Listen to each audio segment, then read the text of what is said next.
We're here today to talk about the tragic and horrifying death of Deputy Ryan Klinkenbrummer. He was murdered on September 16th, 2023, and yesterday we filed a governmental claim, which is a precursor to a lawsuit. That claim was brought against the County of Los Angeles. The county did not pull the trigger. That was done by the suspect, allegedly Mr. Salazar. But what the county did is help to facilitate this tragic and needless death. That's why we are here and why we are bringing suit against the county as well as the alleged murderer. Here's what the county has done. For several years now, the county has not provided funding for the Sheriff's Department. Indeed, I was called this morning by former Sheriff Alex Villanueva, who explained to me how the Board of Supervisors was not providing funding that they needed for critically short deputy staffing levels. There's also statements from individuals on the Board of Supervisors, including Catherine Barger, in which she has indicated that there was a concern for the safety of the deputies because of critical short staffing levels. In the case of the Palmdale Sheriff's Station, we know that about 41% of the PM shifts were being filled by officers on overtime. We also know that several of the cars were not being sent out. The reason for this is multiple. First, there is not enough deputies. Secondly, by having so many deputies working overtime, it creates a danger to the deputies and a danger to the community. And this case is about public safety. It's about protecting the community. It's about protecting deputies. It's about making sure that members of law enforcement get to go home at night. Also, it's about protecting individuals that are in the community from needless harm. Because when you have deputies that are working who are exhausted, who are working 140 hours or so of overtime in a month, on top of full shifts, with the commutes that they have to go to and from home, they cannot do their jobs well. They cannot think clearly. They cannot protect themselves. And when they have to make split-second decisions of whether to pull a trigger or not, they can't do that as well as they could if they were well rested. The result of that means people get shot when they don't need to, people get killed when they shouldn't, and that's both members of the community and members of law enforcement. So that's one of the other things that this case is about. We are here to help bring community awareness to a problem that the department has known for years and the Board of Supervisors has known for years. They've spoken about it here and there, but it hasn't come out in the way that we now see. It hasn't resulted in the tragic and needless death of an aspiring young man who had worked 4 years for the sheriff's deputy, providing for protecting and service of our communities, helping to take care of all of us. Ryan was a training officer. He demonstrated excellence. But because of being forced to work so much overtime, he was unable to see the danger signs of what occurred to him. Here's what we know. We know that the accused murderer pulled up behind Ryan. Then he pulled to the side of Ryan. He pointed a gun at Ryan, and then he shot him. During those time frames, had Ryan not been so exhausted from having worked Friday and then a double shift on Saturday, he would not have been unaware of the tragic situation that was about to befall him. Ryan would have been able to take evasive action. Ryan would probably be here today, but for the intentional actions of the county in forcing officers to work so much overtime knowing of the dangers, knowing of the risks. The county used to have a maximum of about 90 hours per month that an officer could work overtime. That was part of a memorandum of understanding, which is an agreement between the county and the unions. But that was abrogated. It no longer is the limitation. There was a reason why 90 hours was the maximum. It was for the safety of the deputies and the safety of the public. Last night, there was a little bit of coverage on this case, and the outpouring of information that came to me last night and this morning was truly phenomenal. Deputies have texted me and communicated with me saying how we're all suffering. We all need a break. And they are calling upon the union and us and the department to take action to protect other deputies so that no other family has to spend Thanksgiving without their loved son. So with that, I'm going to turn it over to the parents because they are the ones who are truly suffering. They'll say a few words to you, and then I'll be able to follow up and answer any questions that you have. Want to start? Come on over here.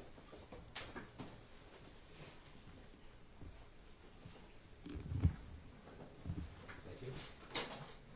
Introduce yourself. Good morning. My name is Michael Klinkenbrunner. I'm the father of Ryan. I'm a retired 32-year veteran of the Los Angeles County Sheriff's Department, and I worked 3 years in patrol as a field sergeant. My number one goal as a field sergeant was to ensure that those deputies went home every night, and I can't do that for my son anymore.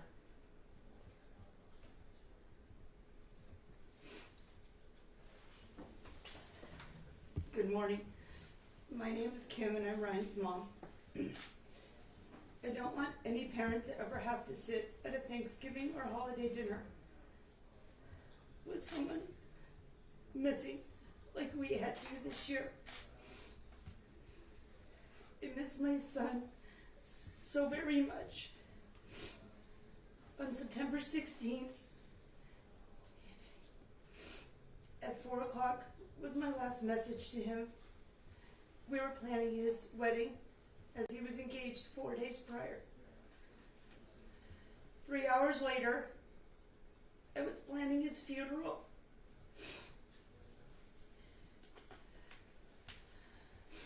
My family comes from 4 generations of law enforcement. My grandfather was a retired captain. My dad was a retired captain.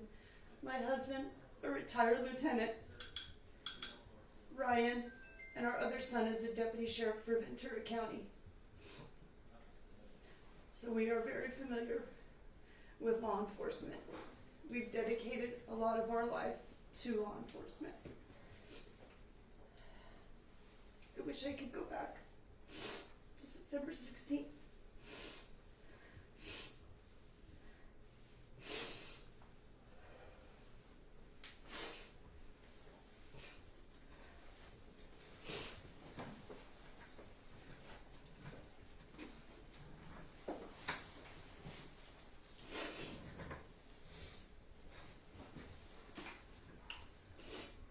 As you can see, the fate of Ryan has devastated this family. And it should not have happened. This is a tragedy where the Klinkenbruners were unable to celebrate Thanksgiving with their son. And the fact that their other son works for the Ventura County Sheriff's is quite illustrative. The Ventura County Sheriff's Department does not force its deputies to work these kinds of long hours. The Ventura County Sheriff's Department knows that when you have such overtime where individuals are so fatigued that they can't see the danger signs to protect themselves and others, that it's a danger to the community that is unacceptable. So they're an excellent contrast. I had discussions with 3 different very high-ranking individuals of law enforcement. Alex Villanueva gave me permission to use his name, that's why I've used it. But I also had another member of the LA County Sheriff's Department, the very highest of ranks, and a former LAPD police chief. And they all said the same thing essentially, which is, we've known for years there are dangers in having officers work such long overtime. We've been talking with the boards of supervisors and the city council about the need for funding, about the lack of adequate staffing, and how it's likely to lead to death and injury for deputies and death and injury for members of the public. So it was an intentional decision by the county not to take care of its deputies, and that's why we're bringing this suit. We're hoping that this public awareness and a large demand for recovery will get attention and make some positive changes and let the next family of the deputy able to celebrate Thanksgiving with them rather than having to mourn their loss. It's a tragedy.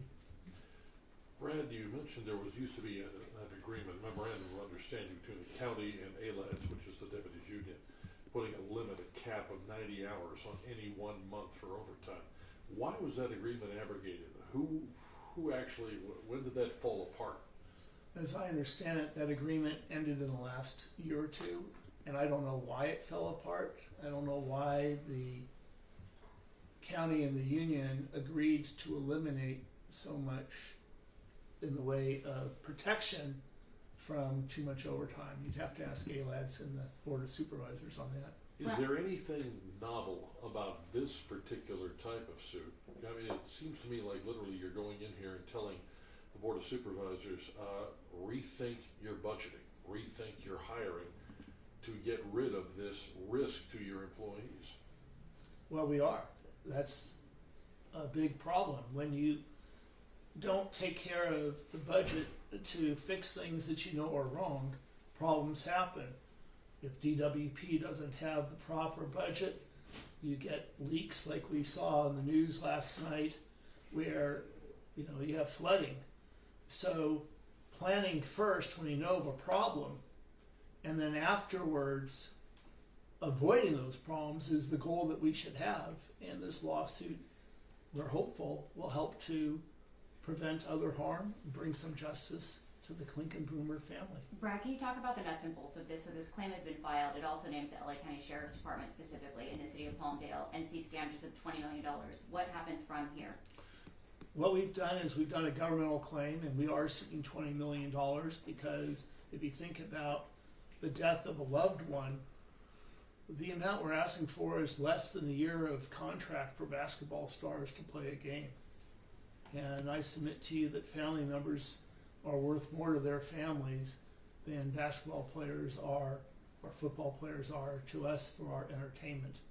So that's why we've made such a demand. And we think it's low. As far as the nuts and bolts, after we file this governmental claim, which is a precursor to a lawsuit, the county has 45 days to either accept it or reject it. Once that time period elapses, we can then bring a lawsuit. In a lawsuit everyone's familiar with, you file a complaint in court, and then the other side can make challenges to that complaint. There's various legal actions they can take. We conduct what's known as discovery. So we send out written questions, we ask for documents, and we take depositions, which are statements under oath of people in the know. Once all of that is done, sometimes in the middle of it, sometimes at the end, parties often sit down and have a settlement conference or mediation to see if they can resolve things. Here, part of the resolution we'd like to see is a change in the policies and practices of the Sheriff's Department to limit the overtime to protect the deputies and the community. And then after that, if you don't resolve a case, you go to trial, where you have a jury of 12 individuals plus some alternates that will hear evidence, with a judge ruling on what is admissible and what isn't, and then a verdict is reached. After that, you can have appeals. I'm wondering if the parents can comment on being a law enforcement family, what it's like to now be suing, I'll be honest with potentially you, suing. it's probably the last thing I ever thought in a million years I'd be doing. Like I said, it's 4 generations. I actually worked for the sheriff's department for a short period, 10 years. It's all I ever knew.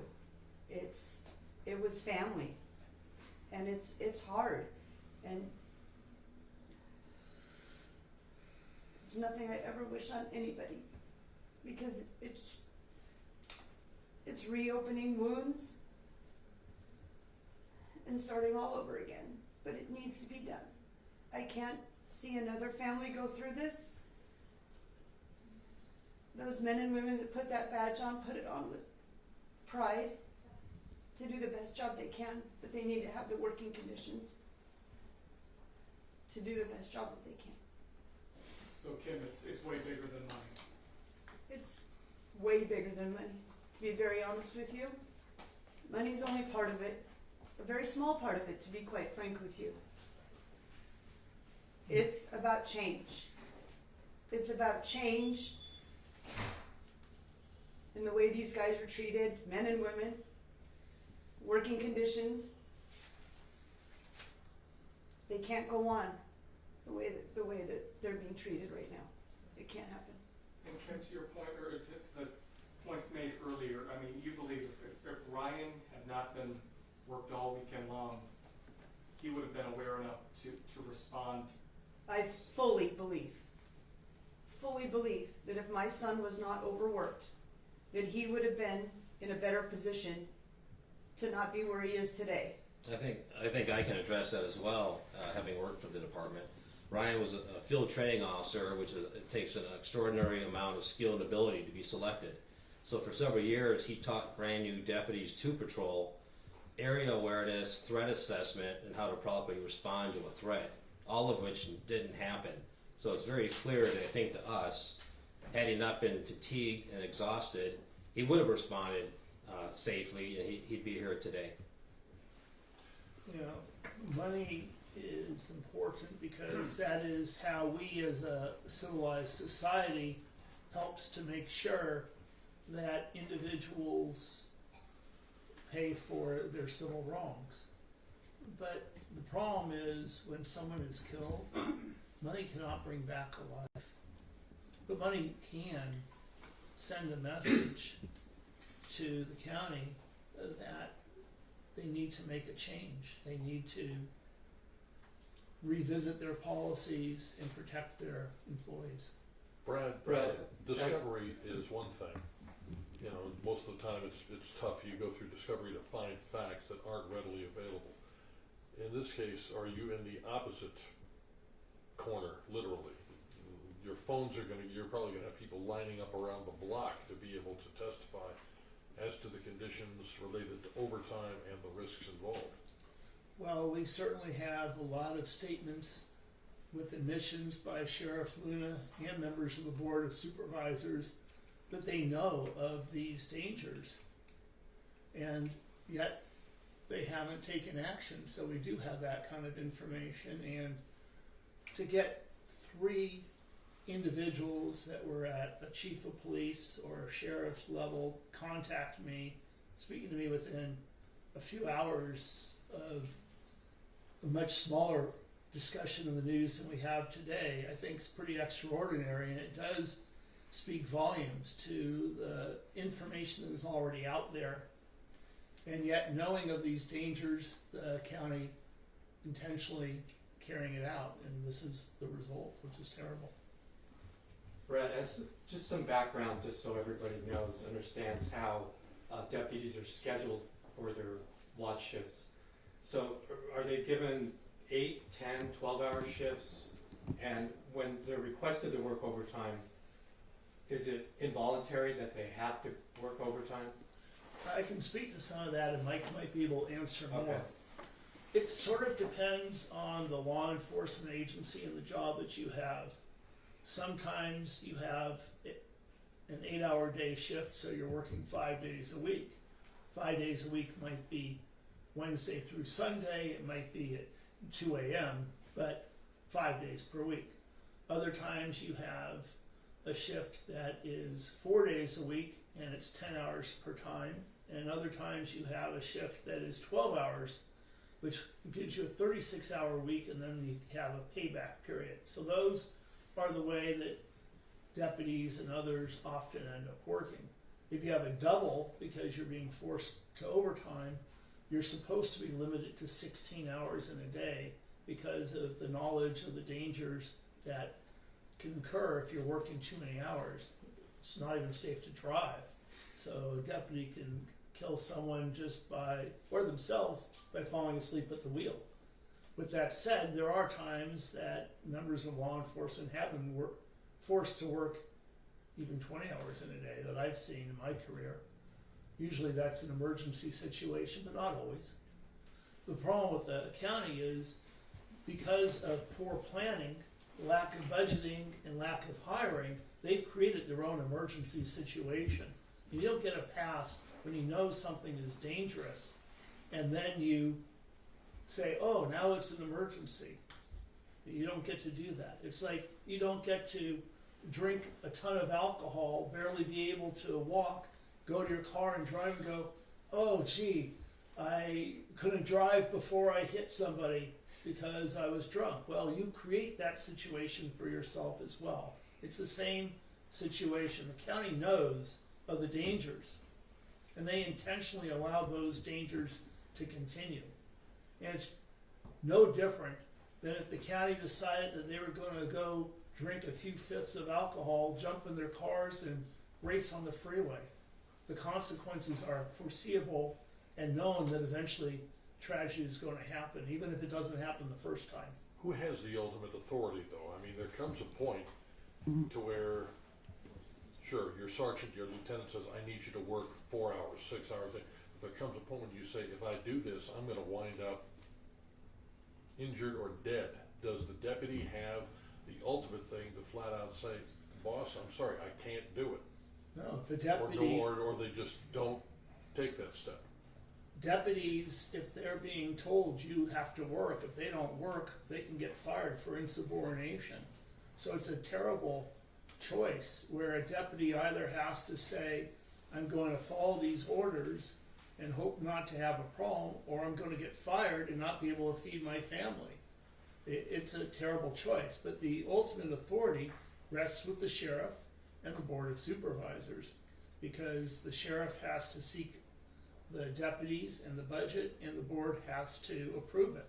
I know from talking with Alex Villanueva this morning, he indicated to me that several times he did ask for more funding from the board and it was denied.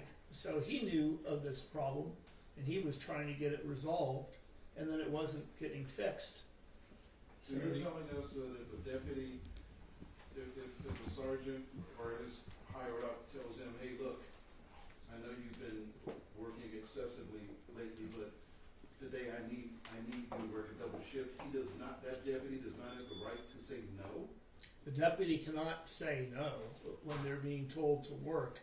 They could show a medical excuse, but that means they'd have to get to a doctor and hopefully have time to go see a doctor between the mandatory overtime. And one of the things that the county might say is, well, gee, deputies were volunteering for a lot of this overtime. And that is an interesting but also misleading statement, and I'll explain why. The deputies, at least at Palmdale, were being forced to work overtime. If they did not sign up and volunteer, then they would be called at home on the day off. If they were celebrating their child's birthday or other special events, they're told, you have to come in now. We're down on people power and we need you to come in. So they might be able to say, well, gee, some of the deputies volunteered, but they knew that they had to work at least 90 hours in a month of overtime, or they would just be called on a day off. So the best that a deputy could do is say, well, gee, I want off this day for my daughter's birthday. I want off this day for my son's graduation, and plan for that by volunteering for overtime on other days. Lieutenant, this is my sympathy to your family. I'm gonna have to ask Brad a couple of legal questions, so I hope you know that in no way am I being dismissive to what you're doing and your feelings. But Brad, I have to ask you, so in 2009, there was a case called Mueller versus the County of Los Angeles. I'm not sure if you're familiar with it, but my understanding is that case law establishes immunity for government agencies when it comes to matters like this. How are you gonna get around that case law? Well, I'm not familiar specifically with Mueller, but I am familiar with the fact there are immunities. And immunities say, basically, the law allows a claim against a governmental entity, but there are certain exceptions known as immunities, and then there are exceptions to those exceptions. And so we believe that we will have the exceptions to the immunities, and we'll look at the Mueller case and everything else.